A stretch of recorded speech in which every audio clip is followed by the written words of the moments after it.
বাংলা গল্পে আড্ডা চ্যানেলে সকলকে স্বাগত। আজ আমার নিবেদনে প্রখ্যাত সাহিত্যিক শ্রী সমরেশ মজুমদার রচিত ছোট গল্প চকোলেট। পরিচিত 5 জন দম্পতিকে গত 6 মাস ধরে খুব কাছ থেকে লক্ষ্য করে একটা রিপোর্ট তৈরি করেছে নিপা। রিপোর্টটি নিজের জন্যে। নিপার বয়স 27, সল্টলেকের আইটি সেক্টরে রোজ সকাল 8টায় চাকরি করতে যায়। প্রায় 12 ঘন্টার চাকরি।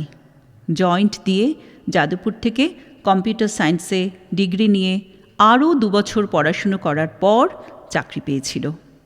গত 2 বছরে 3টে চাকরি ছেড়ে এখন যেটা করছে সেটা তাকে বছরে 9 লক্ষ টাকা দেয়। হায়দ্রাবাদ বা বেঙ্গালুরু গেলে আরও বেশি পেত। সে নিরীক্ষা চালিয়েছে প্রতি রবিবারে। নিপার কোনো বন্ধু বা বান্ধবী নেই বলে সে মনে করে। অফিসের সহকর্মী অথবা অফিসের পরে যাদের সঙ্গে সে আড্ডা মারে তাদের বন্ধু বলে মনে হয় না ওর। ঘনিষ্ঠ পরিচিত বললে ঠিকঠাক বলা হয় বলেও মনে করে।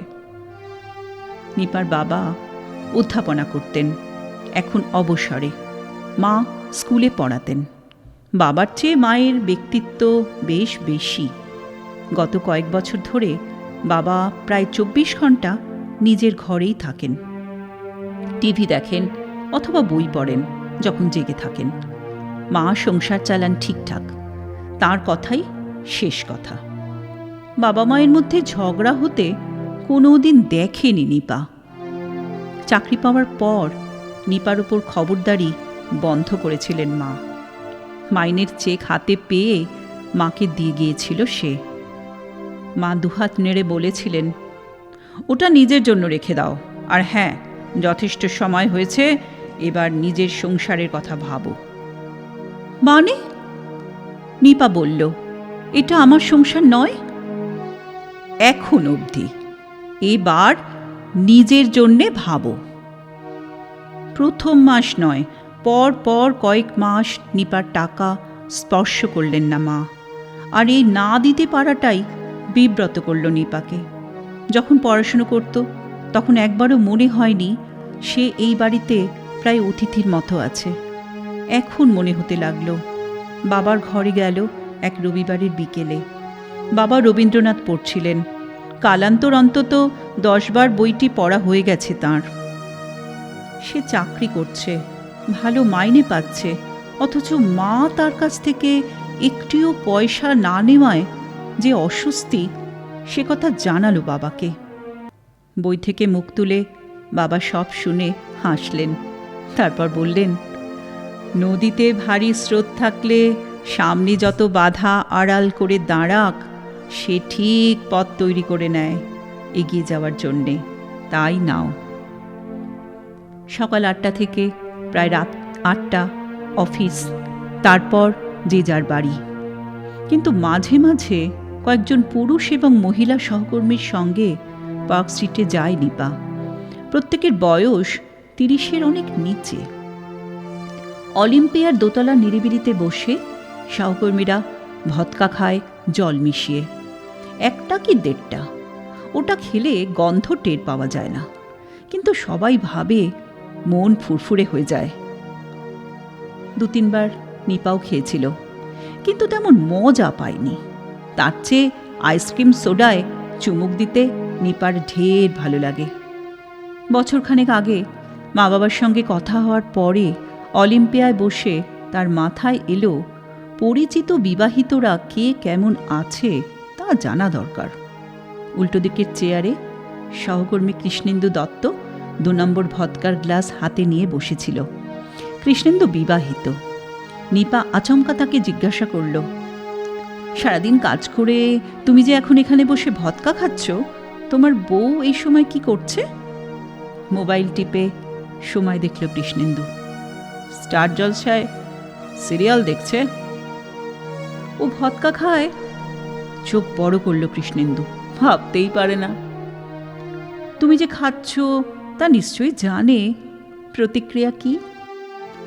ওয়েল, ও আমাকে কখনো জিজ্ঞাসা করেনি। ইনফ্যাক্ট আমি সেটুকুই ড্রিঙ্ক করি যা করলে আমার হাঁটা চলা কথা বলা বিন্দুমাত্র বদলায় না। কৃষ্ণেন্দু হাসল। তার মানে তুমি বউয়ের কাছে চেপে যাও? ওয়েল, সমস্যা বাড়িয়ে লাভ কি? কাঁদ না চালো কৃষ্ণেন্দু। সেই থেকে শুরু। গত 6 মাসে 26টি রবিবারে সে 5 জন দম্পতির সঙ্গে আপাত ঘনিষ্ঠ হয়ে তাদের সম্পর্ক নিয়ে কথা বলেছে। সেই আলোচনার ভিত্তিতে সে একটা রিপোর্ট তৈরি করেছে। সংক্ষেপে রিপোর্টটি এই রকম। সীমা এবং কৃষ্ণেন্দু দত্ত 3 বছর ধরে বিবাহিত। কৃষ্ণেন্দু আইটিতে আছে, ভালো রোজগার, এখনও সন্তান আসেনি, আগ্রহ আছে বলে মনে হয় না। কৃষ্ণেন্দু সংসারের সব দায়িত্ব সীমাকে দিয়েছে, পর্যাপ্ত অর্থও। সীমা সেগুলো ঠিকঠাক করে রাখে। ওর হবি টিভি সিরিয়াল দেখা, তাই সারাদিন একা কাটিয়েও অনুযোগ করে না। কৃষ্ণেন্দুকে যে 14 ঘন্টা পাওয়া যাবে না তা জানার পরে সে তার মন স্থির করে নিয়েছে। কেন বিয়ে করলে সীমা? প্রশ্নের উত্তরে সীমা অবাক হয়।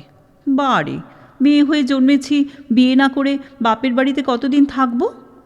প্রশ্নটা কৃষ্ণেন্দুকে করলে তার উত্তর, সেই সময় মনে হয়েছিল সীমাকে বিয়ে না করলে পাগল হয়ে যাব।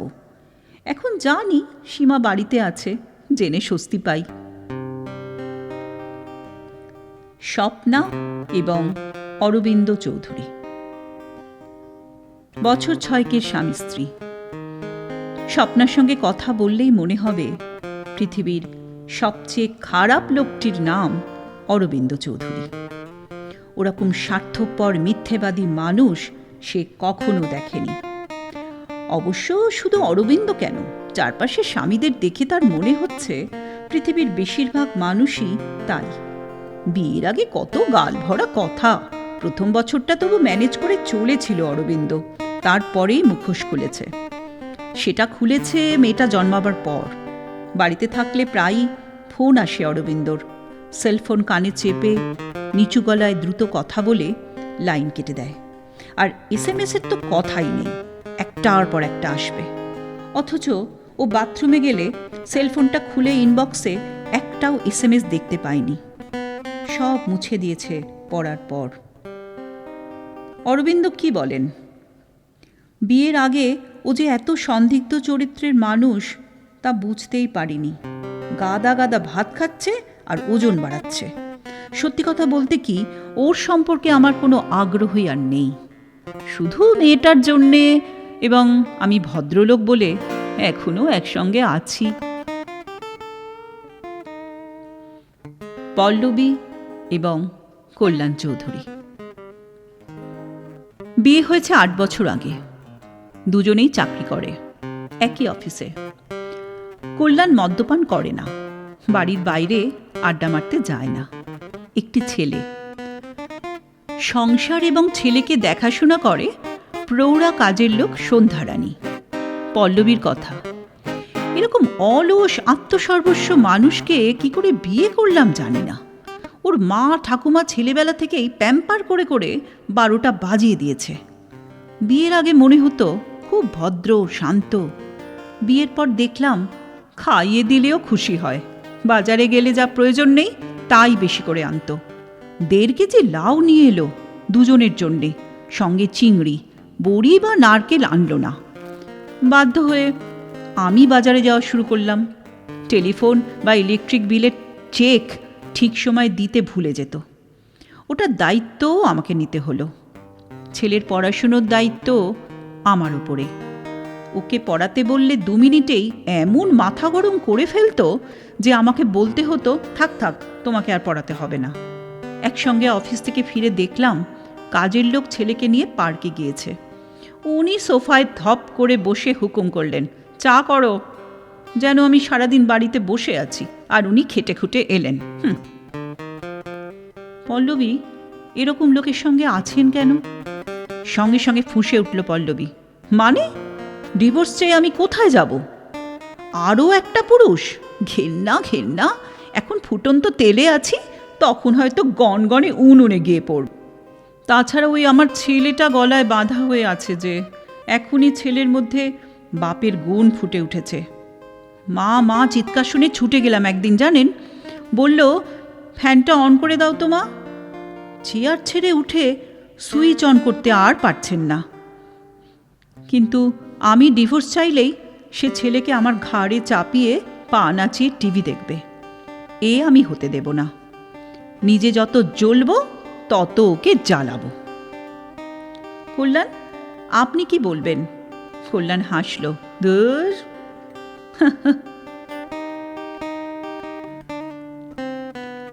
শুভশ্রী এবং শৈবাল 10 বছর বিয়ে হয়েছে। দুজনেই চাকরি করে, কলকাতায় ফ্ল্যাটে থাকে। জেলা শহরে শৈবালের পৈতৃক বাড়ি। শুভশ্রী, কেমন আছেন? ভালো। যতক্ষণ না এই ফ্ল্যাটে ঢুকি ততক্ষণ ভালো থাকি। এমন একটা সপ্তাহ নেই শৈবালের কোনো না কোনো আত্মীয় দুদিন থাকতে আসছে। আর এলেই শৈবাল আমার সামনে বিড়বিড় করবে, বেড়াতে এসেছে, সারাদিন একা থাকবে। আগে ছুটি নিতাম, সঙ্গ দিতাম। এখন বলি, তুমি ছুটি নাও, আত্মীয় তো তোমারও। জানেন, আমাদের আজ অবধি হানিমুন হয়নি। বিয়ের 6 মাস গেলে হানিমুনে গোয়ায় যাব বলে টিকিট কেটেছিলাম। সুটকেস রেডি, শৈবাল ট্যাক্সি ডাকতে যাবে। এমন সময় ওর পিসিমা আর পিসেমশাই এসে হাজির বালুরঘাট থেকে। ডাক্তার দেখাতে এসেছেন কোনো নোটিশ না দিয়ে। বললাম, তোমার আর এক পিসি তো হাওড়ায় থাকেন, তার কাছে যেতে বলো না। বলতে পারল না। আমাদের যাওয়া হলো না। কেঁদে ফেলেছিলাম সেদিন। তারপর আর হানিমুনের কথা মুখেও আনিনি। শৈবাল, আপনার কি বক্তব্য? আর বক্তব্য, আত্মীয় স্বজন এলে ফেলি কি করে? আর শুভশ্রীর বোন ভাই যে দুবেলা আসছে, তার বেলা। জয়তী এবং ভাস্কর 5 বছরের বিবাহিত জীবন, সচ্ছল। স্বামী হিসেবে যাবতীয় কর্তব্য ভাস্কর ঠিকঠাক করে বলে জয়তী স্বীকার করেছে। ভাস্করও বলেছে, স্ত্রী হিসেবে জয়তীর বিরুদ্ধে কিচ্ছু বলার নেই। বরং আত্মীয় স্বজন, বন্ধু বান্ধব জয়তীর আতিথেয়তার প্রশংসাই করে। কিন্তু গত 3 বছর ওরা আলাদা ঘরে শোয়। এই আলাদা শোয়ার কারণ বলতে গিয়ে জয়তী মাথা নাড়ে। নো মোর, আমি আর টর্চার হতে চাই না। বেশ আছি, ভালো আছি। পাশে শুলেই ভাস্করের মনে বাসনা জাগবে। প্রথম প্রথম আমিও সাড়া দিয়েছি স্বাভাবিক নিয়মে। কিন্তু আমার শরীরের ভেতরে যে আরেকটা শরীর আছে, মিলনের সময় সেই শরীরকে যে জাগাতে হয় তা ভাস্কর জানেই না। 2-3 মিনিটে সে নিজের পূর্ণতায় বিভোর হয়ে পাশ ফিরে শুয়ে পড়ে। আমি তখন কয়েক ঘন্টা ধরে জ্বলে পুড়ে মরি। অনেক বলেছি তাকে, ডাক্তারের কাছে যেতে বলেছি। হয়তো গিয়েছে, কিন্তু কোনো পরিবর্তন হয়নি। শেষ পর্যন্ত রেহাই পেতে ঘর আলাদা করে নিয়েছি। সুখের থেকে স্বস্তিই ভালো। ভাস্কর, আপনি কি বলেন? আমাকে কেউ কখনো বলেনি মেয়েরা দ্রুত আনন্দিত হয় না। জানতে পারার পর বুঝলাম, আমাদের মা ঠাকুমাদের অধিকাংশ আনন্দিত না হয়েও সন্তানের জন্ম দিয়ে গেছেন। আমি ডাক্তার দেখিয়েছি, কিন্তু কোনো লাভ হয়নি। যে সময় পর্যন্ত অপেক্ষা করা দরকার আমার সিস্টেমে তা সম্ভব না। তখন ভয় লাগলো। ওর সঙ্গে শারীরিক সম্পর্ক করা মানে একটা পরীক্ষা দেওয়া, এবং সেই পরীক্ষায় আমি অবধারিত হারব। তাই আলাদা ঘরের প্রস্তাবে হাঁপ ছেড়ে বাঁচলাম। জয়তী এবং ভাস্কর, আপনারা দুজনেই অতৃপ্ত জীবনযাপন করছেন।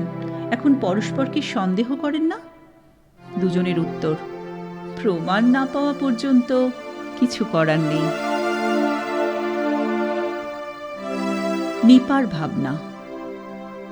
বারংবার মনে হচ্ছে, নারী পুরুষের জীবনে প্রেম আসা মানে একটি সুস্বাদু চকোলেট মুখে পোড়া। গলগলিয়ে রস নামে গলায়, কিন্তু সেই চকোলেট গলে যায় এক সময়, জিভে রেখে যায় তার স্বাদ কিছুক্ষণের জন্যে। তারপর সেটা স্মৃতি। দুজন মানুষের মানসিক রসায়ন কিছুক্ষণের জন্য এক হয়ে গেলে তারা সংসারের দিকে এগোয়। আর তারপর দুজনের ব্যক্তিগত অভ্যেস, রুচি, জন্মগত ধারণা ক্রমশ আলাদা আবিষ্কৃত হওয়ার পর অতৃপ্তি আসে। দুটো রেল লাইনের মতো পাশাপাশি অবস্থান করে তারা। মেয়েরা সংসার ভাঙতে সহজে চাইতো না। এখন সহজে পুরুষটিকে মুক্তি দিলে তাদের গায়ের জ্বালা জুড়োয় না। এই 5টি দম্পতি এখনো একসঙ্গেই রয়ে গেছে। বাইরের লোক চট করে ওদের সঠিক চেহারা বুঝতে পারবে না, কিন্তু অঢেল ঘৃণা নিয়ে যা জন্মেছে দৈনন্দিন সংঘর্ষের ফলে তারা এক ছাদের নিচে বাস করছে। একদম অপরিচিত কোনো মানুষকে কেউ নির্বাচন করে দিলে তার সঙ্গে জীবন কাটানোর কথা আজ ভাবতেই পারি না। আবার পরিচয় হওয়ার পর যে জানাটা জানবো তা এত সাজানো বানানো যে বিয়ের পর ওদের মতো ধাক্কা যে আমিও খাবো না তার কোনো নিশ্চয়তা নেই। তার চেয়ে এই ভালো যেমন আছি। গম্ভীর মুখে তাঁর এই উপলব্ধির কথাগুলো কাগজে লিখে 5 দম্পতির প্রতিবেদন সহ নিপা মাকে পড়তে দিল। পড়ার পর মায়ের প্রতিক্রিয়া খুব স্বাভাবিক বলে মনে হলো নিপার। মা বললেন, যাদের কথা লিখেছিস তারা যদি মেদা মারা হয় তাহলে এই অবস্থা তো হবেই। যদি ওরা প্রথম দিন থেকে সংসারের হাল মুঠোয় ধরত তাহলে স্বামীগুলো বজ্জাতি করতে পারত না। যদি তুই মনে করিস এই 5 জনই তোর শেষ কথা, তাহলে তোর মতো মহামূর্খ এই পৃথিবীতে নেই। চোরের ওপর রাগ করে কেউ মাটিতে ভাত খায়, যত সব, বলল মা। রবিবারের দুপুরে লেখা নিয়ে বাবার কাছে গেল নিপা। চোখে চশমা এঁটে বাবা তখন মহাস্তবীর জাতক পড়ছিলেন। নিপা বলে এলো, মন্তব্য চাই, চুপ করে থেকো না। বিকেলে কাজের লোক কাগজগুলো তার কাছে ফিরিয়ে দিল। পাতা উল্টালো নিপা। শেষ পাতার নিচে বাবার হাতের লেখা, চারিদিকে দেখো চাহি, হৃদয় প্রসারী, ক্ষুদ্র দুঃখ সব তুচ্ছ মানি, প্রেম ভরিয়া লহ শূন্য জীবনে। আচমকা চোখের পাতায় মেঘ জমল নিপার। সে চোখ বন্ধ করল।